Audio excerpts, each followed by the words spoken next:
Bonjour, aujourd'hui nous allons vous présenter l'œuvre La Grande Vague de Kanagawa. La Grande Vague de Kanagawa, signée Hokusai, est l'estampe japonaise la plus célèbre de l'histoire de l'art. Pour commencer, quelques mots sur l'artiste. Peintre, graveur, dessinateur et écrivain japonais, né en 1760, Katsushika Hokusai est incontestablement l'artiste japonais le plus reconnu aujourd'hui. Il voit le jour à Tokyo et développe son art à l'époque où la production d'estampes japonaises bat son plein. À l'origine du mouvement japoniste, il a inspiré quelques grands noms de la peinture européenne et il est également l'inventeur du mot manga. L'artiste laisse derrière lui près de 30 000 dessins. Ensuite, quelques mots sur l'œuvre. Le titre exact de l'œuvre en japonais est Kanagawa Aki Namiura, ce qui peut se traduire par sous la grande vague au large de la côte de Kanagawa. L'estampe a été peinte en 1831. L'artiste japonais signe là son œuvre la plus célèbre. Il incarne l'art ukiyo-e. L'ukiyo-e, c'est un mouvement artistique ayant vécu son apogée durant l'époque d'Edo, donc de 1603 à 1868. Les scènes de l'ukiyo-e sont variées, d'inspiration érotique ou théâtrale. Cet art, destiné à la bourgeoisie, est marqué par des thèmes de la vie de tous les jours. Les sumo sont également représentés, de même que des lieux ou des paysages japonais particulièrement renommés pour leur beauté et leur harmonie.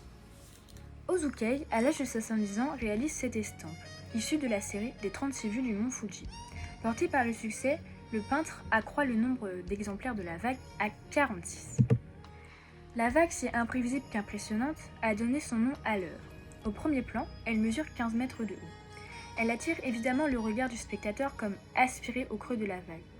Colorées en bleu et en blanc, ces vagues sont sur le point de déferler.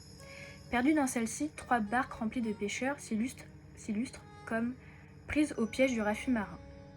Situé à l'arrière-plan, le mont Fuji est donc réduit sous l'effet de la perspective, s'apprêtant même à être englouti sous les vagues submersibles.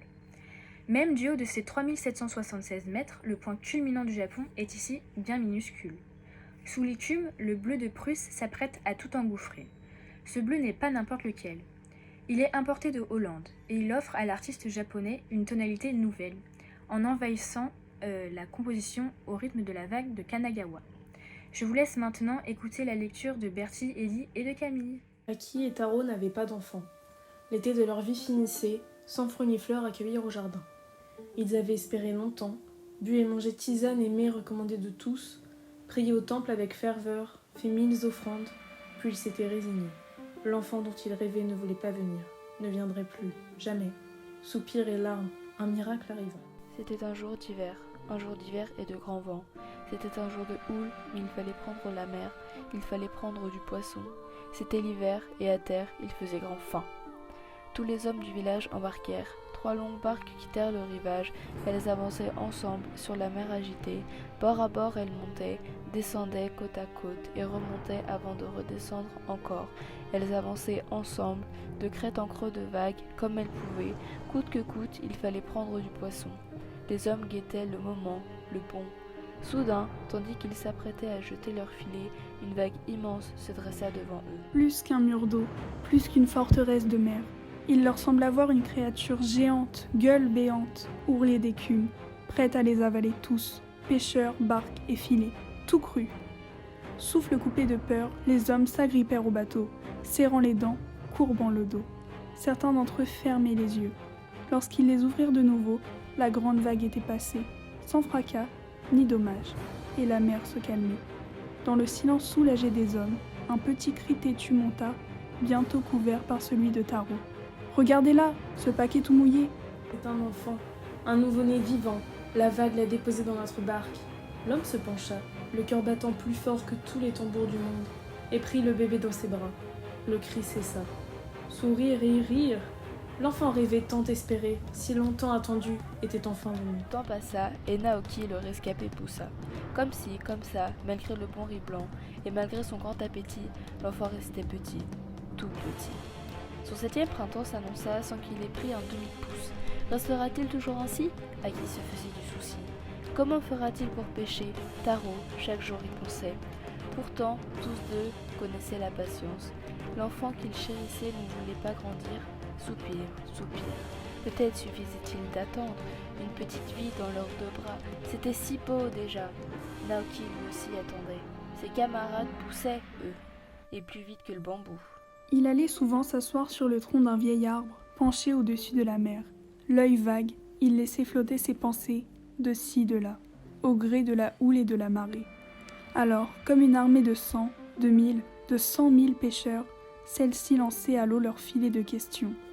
Pourquoi ne suis-je pas comme tous les autres enfants? Pourquoi ne suis-je pas venu, moi aussi, du ventre rond de ma maman?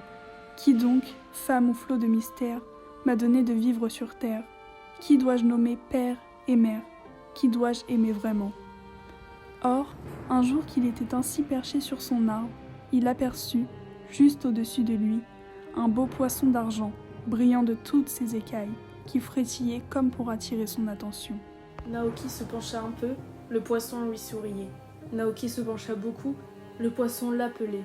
Naoki se pencha encore, et lâcha prise, et bascula et tomba dans la mer. Dès que l'enfant fut sous l'eau claire, le poisson lui parut plus gros. Il avait des moustaches, et sa voix grave portait loin.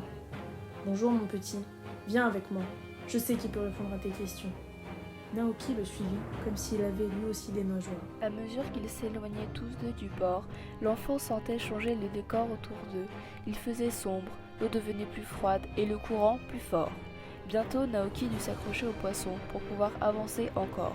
On croyait que sous l'eau tout était calme et beau, chuchota-t-il pour lui-même, que l'on pouvait cueillir pour qu'il jouait à cache-cache dans les aliments, faire la ronde avec les étoiles et trouver des trésors. Son guide silencieux s'enfonça de plus belle dans la nuit sous-marine.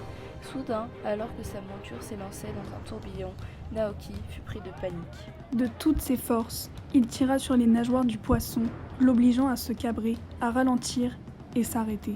« Où m'emmènes-tu? Je n'ai plus envie de te suivre. J'ai froid, j'ai peur. Je me sens loin de tout ici. S'il te plaît, fais demi-tour et ramène-moi. Mes parents me cherchent peut-être. Je veux les retrouver. Vite !» À ces mots, le poisson d'argent frétilla. Ses écailles lançaient des éclairs de joie. Son échine, hérissée, se mit à onduler. Son corps à grandir et grandir encore. Puis de belles pattes lui poussèrent, au cerf d'or bien acéré. « Accroche-toi » rugit-il, devenu dragon. Et d'un seul coup de queue, jaillissant de la mer, passant au-dessus du volcan, le monstre déposa l'enfant très délicatement sur son rivage aimé. « Adieu, mon grand » lâcha-t-il dans un jet de vapeur. « Va, tu n'as plus besoin de moi. » Naoki ne répondit pas. Sitôt atterri sur la plage, il se mit à courir comme un fou vers sa maison. Lorsqu'il se retourna, le dragon s'en était allé. Rien ne trahissait son passage, sans fracas ni dommage. La mer était calme. C'est un jour de printemps, un jour de fête, plein d'enfants. Konobori, c'est aujourd'hui, c'est maintenant. 1001 carpes de tissu flottent dans le ciel du village. Naoki regarde la sienne, celle de Taro, son père, et celle d'Aki, sa mère, qui nagent côte à côte contre le vent du large, comme portés par une grande vague d'amour. Sourire, fou rire, Naoki a grandi.